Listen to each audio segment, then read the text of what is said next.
letter to Santa Claus. Hello, ladies and gentlemen, and welcome back to a new episode of Chatting with Lady C. Hello, Mum, how are you? I'm very well, honey. How are you? I'm very well, thank you. You're looking well. Thank you.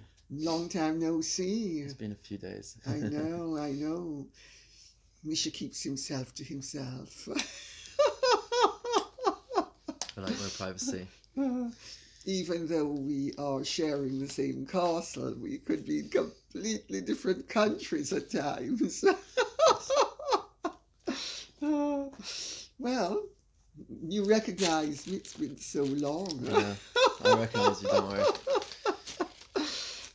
So, what treats do you have in store for us today, honey? So we've got a few questions and a few things that we're just going to thank a few people for some presents. Okay, so the first one is Josh Hammerman, who has planted a tree in my honour, which I thought was tremendously kind of him.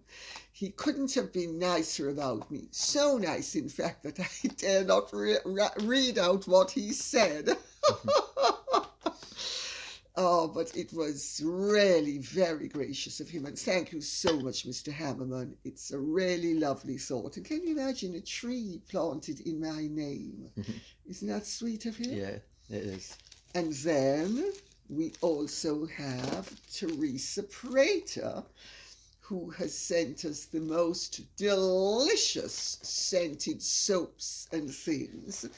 Oh, So that's massage oil. this is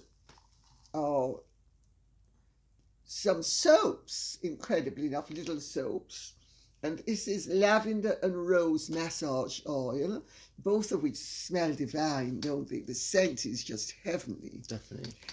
And you have some stuff as well. Yes. She has sent. So she sent also some bath salt. Yes. In a little heart thing. It's very nice and pretty. And also many little things, but just another little thing to show you. A lychee soap. It looks amazing, smells amazing. Wonderful scent, wonderful, just delightful. Well, all I can say is thank you so much, Mrs. Prater. I can tell you I'm going to be the sweetest smelling chick on the block. And it comes really nicely packaged, I do have to say. Yes, they do Very come bright. beautifully packaged, don't they? Yeah. Oh, but will you show at the end? There will be or yeah, I can put some. whenever, however is appropriate. We'll put it on. Okay, thank you, honey. Thank you.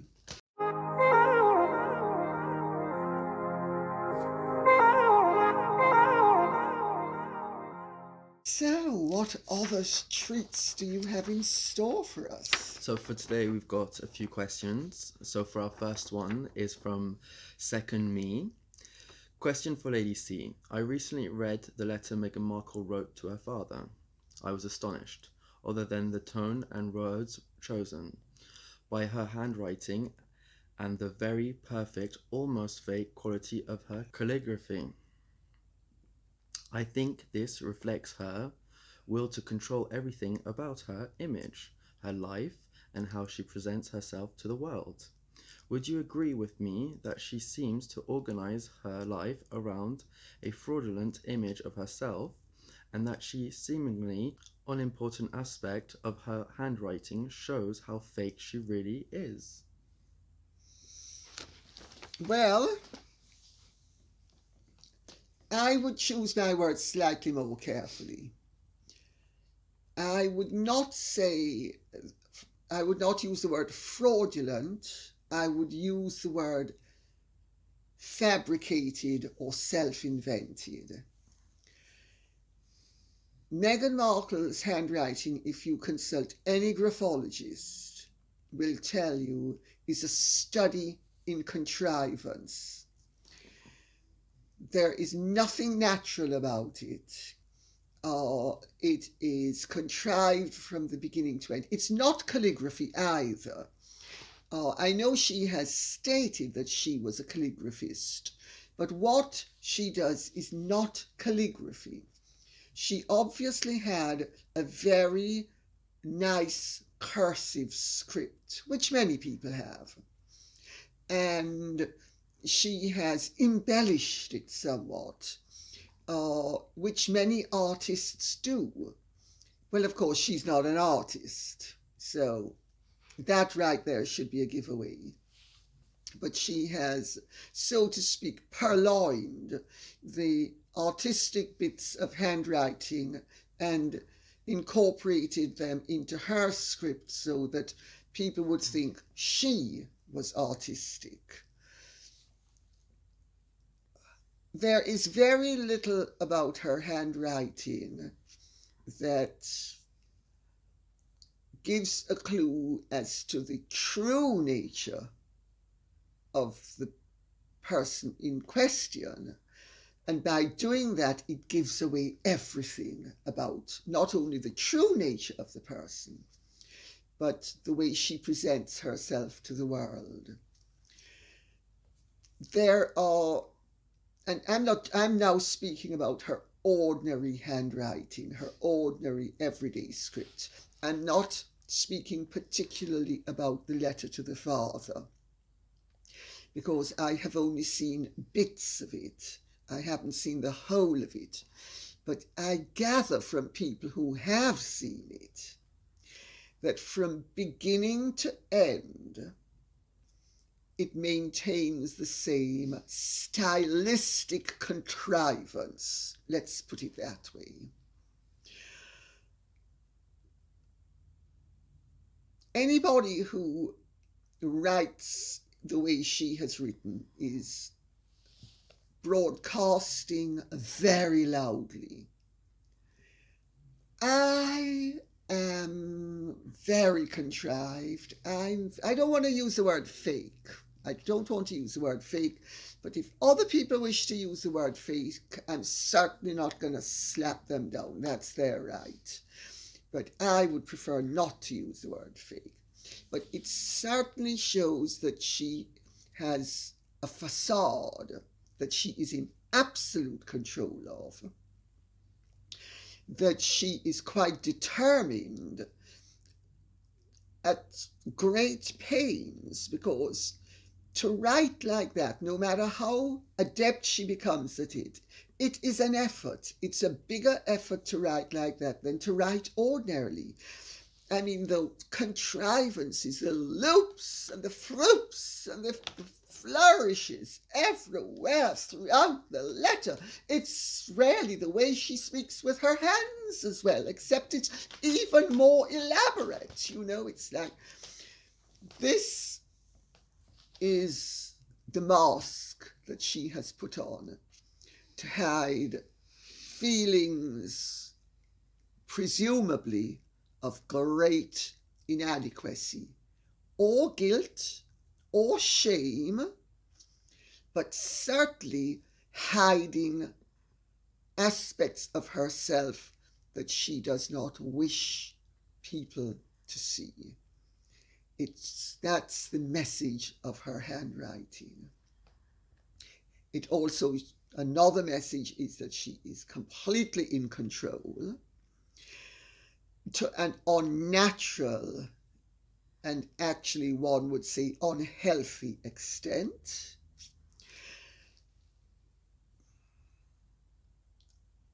Nobody writes like that naturally. Nobody. So I suppose if you want to say that it is completely artificial, yes it is.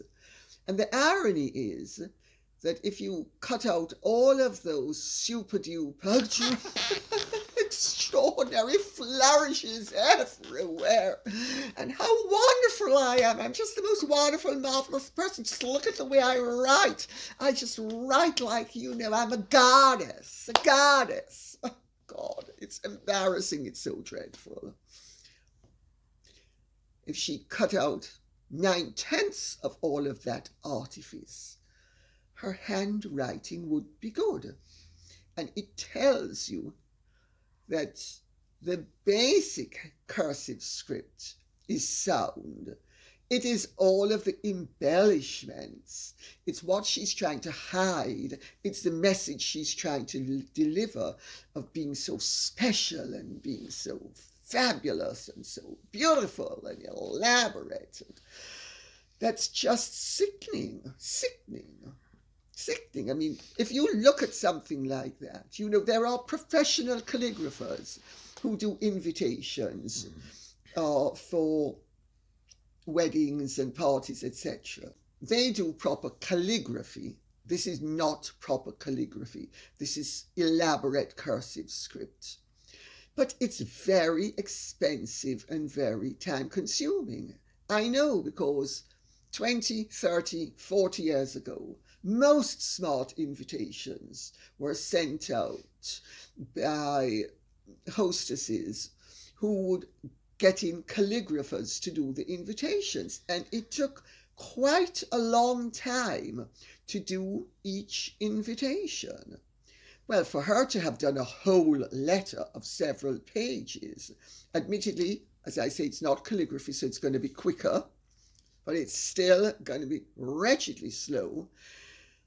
You do not write a letter like that to anybody, including and maybe even especially your father, so cleanly, neatly, particularly, precisely, elaborately, and in terms of such a pastiche of naturalness, unless you, in your rather deluded way, expect that letter to be seen, and that people, not only the subject of the letter, but people generally, when they see that letter, will think, oh, my gosh, Meghan's just the most fabulous person. Can you imagine her handwriting?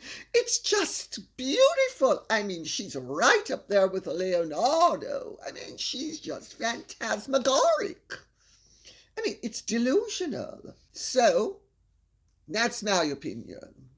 And I also know it's the opinion of professional graphologists. So, but I didn't need any professional graphologists to tell me I'm sufficiently old and wise to look at something and see this is a study in artifice. Next question, honey. No worries. So for our next question today is from Suzanne Heminger. You must speak of the new Hasnat Khan interview, please. Yes, I gathered, in fact, that we had quite a few questions along those lines. Yes, Hasnat Khan, as many people know, was Diana's last boyfriend before Dodi Fayed. He is a very eminent heart surgeon who studied under Sir Magdi Yaqub, who's one of the most eminent heart surgeons in the world. He lives in England. He is a completely dedicated doctor. Diana used to call him Mr. Wonderful. He's not Dr. Hasnat Khan, he's actually Mr. Hasnat Khan, because in the medical world, at least in England, to be Mr. ranks above being doctor, because Mr. means you are a surgeon of higher rank than a doctor who is also a surgeon. So that's just a little message for those who might not know. He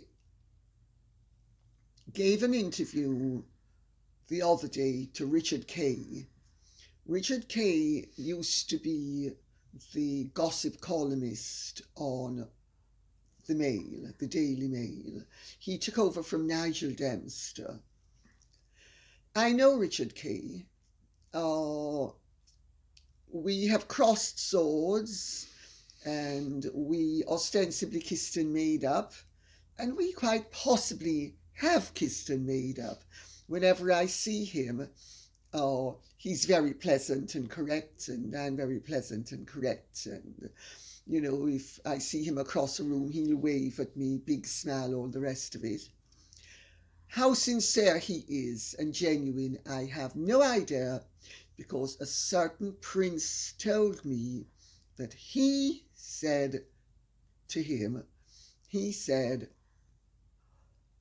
I would never write a nice word about Ziadie-Campbell if it killed me. So, who knows? Is the prince speaking the truth, or is Richard Kay presenting the truth when he sees me? But there is no doubt that he and Diana were on very cordial, friendly terms. He is what used to be known as a gentleman. Diana was actually very careful after she had her affair with Barry Manicky to not associate with people who were not outside of the world of ladies and gentlemen. She was very careful about that, and Richard Kay falls into the category. I think he would say that they were friends. I would say that she was using him, and that they were friendly. I would not say that they were friends, because I do not think that Diana, like most public figures, necessarily had friends with gossip columnists. However, he certainly advised her, and she used him as a sounding board for lots of stuff with her publicity, and she leaked an awful lot of stuff to Richard. So he definitely knew her, and he knew quite a lot about her. Admittedly, pretty much only really what she wanted him to know, but it doesn't alter the fact he did know a lot about her.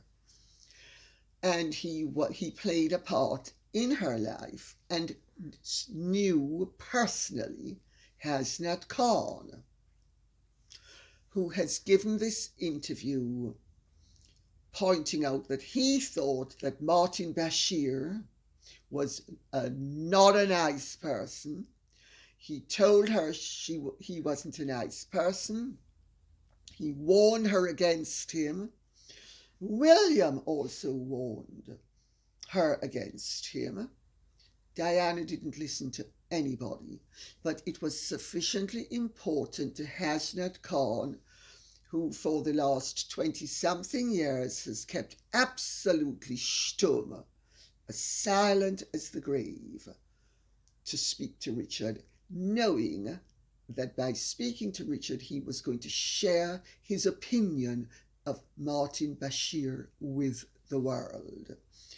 And basically, he delivered a huge message to the world, which is that he believes that Diana was deceived, misled, used, and effectively abused by Martin Bashir, and that he had no really good intentions towards Diana, that his intentions were primarily, if not exclusively, towards his career. And what I find interesting in all of this is that despite all these people who are eminent public figures coming out and speaking about their dubious opinion of Martin Bashir, and I now include her brother in that number, and despite the fact that there's going to be an inquiry into Martin Bashir's conduct, he still remains the editor of religious affairs at the BBC. I'm just curious as to why he hasn't been stood down when the BBC are the first ones to bay for the blood of anybody who's accused of anything untoward. Do you find that interesting? I do. You do? And I don't understand why they would keep him on. Yeah. Well, maybe he has more secrets. Of course, yes. You know, and until they have to, they're not, they're going to show loyalty. Mm. These are people who, when anybody else is accused of anything, they do not take the view you're innocent until proven guilty. They take the view you are guilty until you're proven innocently and stand down. Mm. Next question, honey. Nice. So for our next question today is from Terry Tyler. Meghan and Harry just need to stay put and quit bothering the rest of us. Now to what's really important. Is that statue behind you, Alexander the Great and Bucephallus. I adore the art in your home and listening to you in one of the high points in my day. God bless you and your family. Oh, how very sweet. Thank you so much, Terry Tyler. Practically everything in here was either given to me or then I have acquired and love.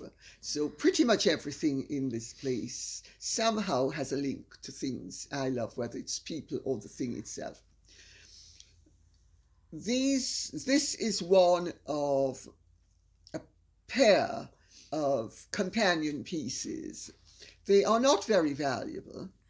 They are not of bronze, they are of spelter, and they are from the second half of the 19th century.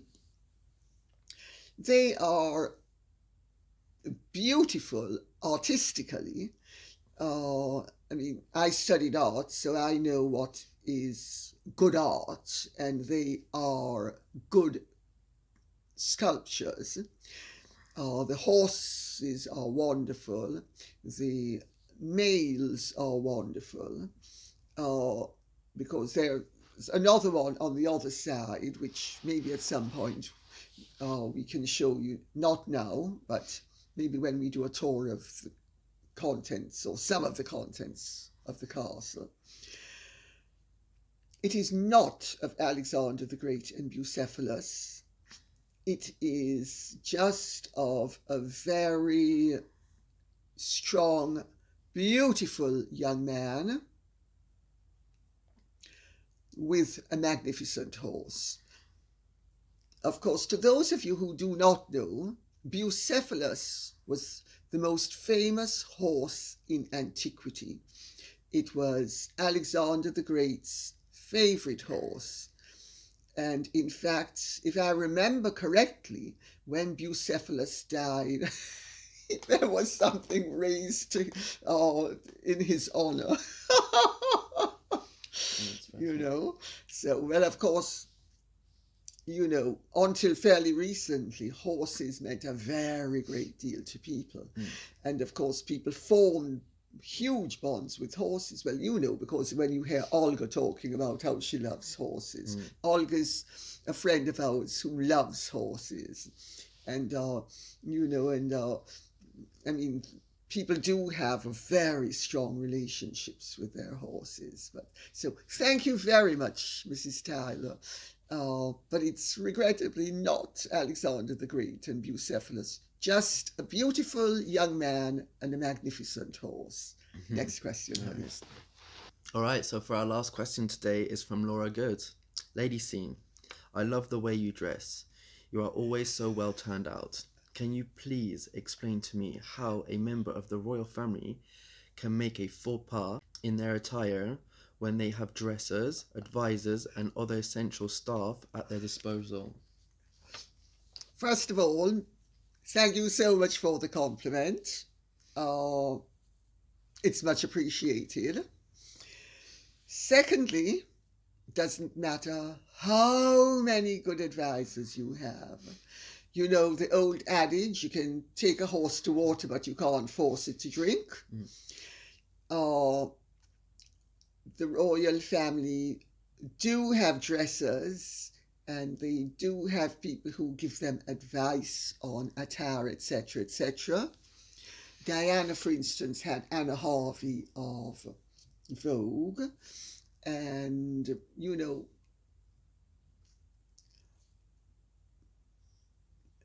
if somebody doesn't want to listen, they're not going to listen. Mm-hmm. So basically it comes down to the fact that no matter how much good advice you're given, if you don't want to take it, you're going to end up looking like the back of the bus. I mean, it's kind of you to say that I dress well. Of course, I am a Dean's List student from the Fashion Institute of Technology in New York, and I listened to the lessons, but I also was exposed to people who dressed well, and people who had style.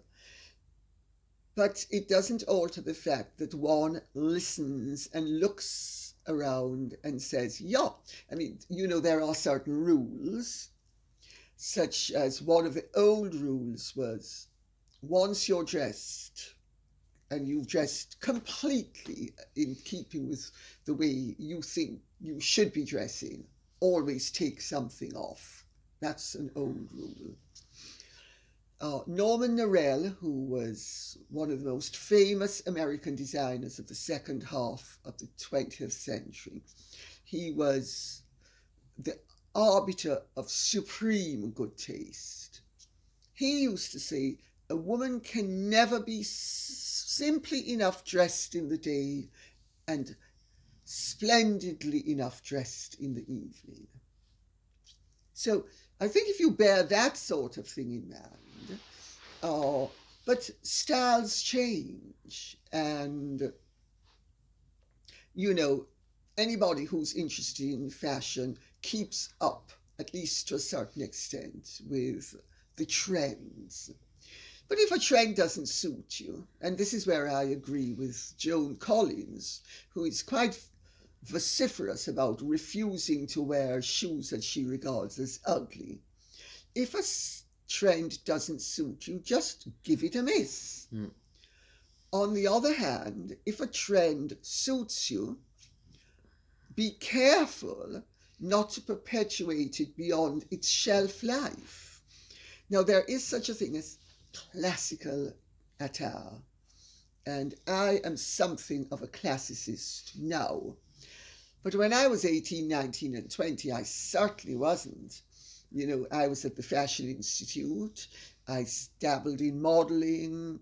I used to design clothes for She and Abracadabra, which were the two hot boutiques of the day.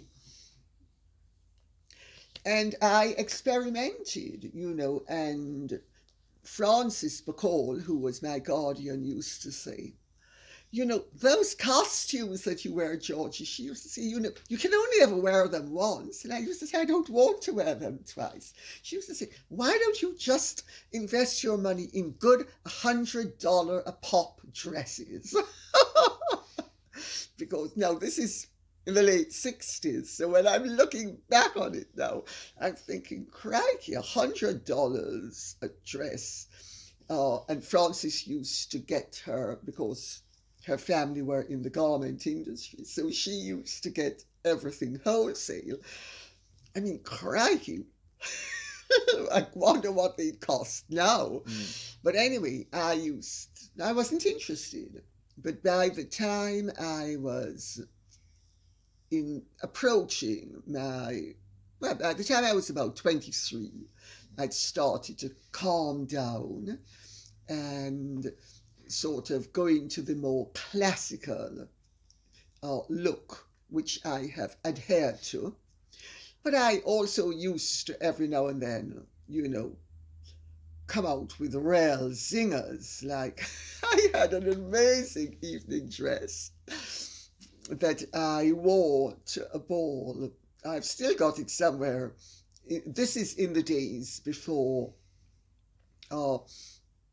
everybody appeared semi-nude, which they all do now. In those days, it was tremendously adventurous to appear at a ball in something that was really quite naughty. But I mean, several of us did it, and I did it as well. And I had this dress. It had a cowl neckline, but the cowl was to the waist, Oh, so it covered one's front, but it was cut straight down, no back. Oh, the skirt was ruched at an angle here, going up to here. Oh, and then there was a huge bow on the side, if I remember correctly, or was it on the back? I mean, I've got the dress somewhere, but I mean, it was actually the sort of thing that nowadays all the movie stars wear on the red carpet. And it's so hackneyed because sorry, if a movie star nowadays could go on the red carpet naked, they would. yeah, well, Completely. exactly.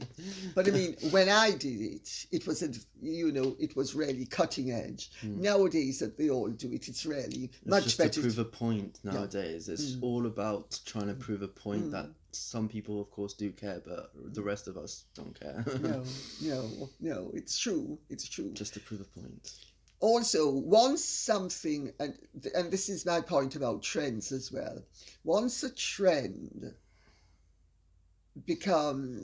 once it's trickled down to the level where practically everybody's doing it, you want to move on. If it's not classical, you want to move on.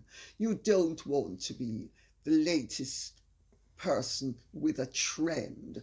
Trend setters are at the forefront. They're not at the back, and they're certainly not in the mainstream with everybody else. So I hope that answers the question. Do you think it's answered the question? More likely, yes. Yeah. And I suspect I know who you were thinking of when you asked the question. But there are one or two others who definitely are not great stylists. For instance, Princess Anne. I mean, her wedding dress was magnificent and she looked beautiful. And when she was young, she did sort of, but she wears the same things 40 years later, which is a bit of a mistake. And she's gone in for the sort of plain dowager look, which with dresses and styles that are 40 years out of date. You need to update your look. Even if you wear something that's 40 years old, maybe wear the top, but not the bottom. Oh, it doesn't work on men then. Oh, it does. No, it perfectly. doesn't. I'm sorry. What's so easy about a man? We don't have this problem. We just put on a suit, and it could be 100 years old, that suit. It would still look like a suit from today. Oh, that's what I meant. Sorry, I'm agreeing with you. Sorry, I thought you were... I didn't realize. You're absolutely right. That's what's so practical for us. Absolutely. That's why when Uncle Mickey died, and Jane Hartley was a friend of mine, who sadly is dead now. And Jane said to me, she said, you can't give away bespoke suits and Turnbull Nassau shirts and Hermes ties. You've got 2 sons. You've got to save them for them. And of course, though, the both of you are much bigger than Mickey, and that was the end of that. A lot taller, yes, especially. Yes. So, but anyway, enough said. Thank you very much for listening. I hope you have enjoyed this. Please keep the questions coming in. Well, thank you, everybody, and we hope you enjoyed this episode. And if you did, please hit the like button, subscribe, and share with your friends. Thank you very much, and goodbye.